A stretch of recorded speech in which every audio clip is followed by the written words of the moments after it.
এই ইস্তেগফার যদি 3 বার পড়তে পারো ঘুমানোর সময়, আস্তাগফিরুল্লাহ আল্লাযী লা ইলাহা ইল্লা হুয়াল হাইয়ুল কাইয়্যুম ওয়া আতুবু ইলাইহি, 3 বার পড়তে পারো তো এক riwayate আছে তোমার পিছনের গুনাহ সব মাফ,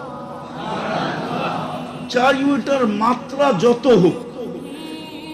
আরেক riwayate আছে সমুদ্রের ফেনার পরিমাণ, গাছের পাতার পরিমাণ আর বালুর কণা পরিমাণ।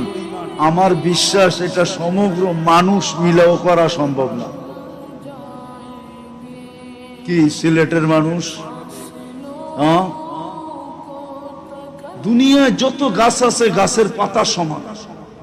সিলেটের গাছ না, বাংলাদেশের গাছ না। এতটুক গুনাহ তো সমগ্র সৃষ্টি মিলে করো সম্ভব কিনা আমি জানি না। সমুদ্রের ফেনা সমান, বালুর কণা সমান, যে 3 বার করবে মাফ।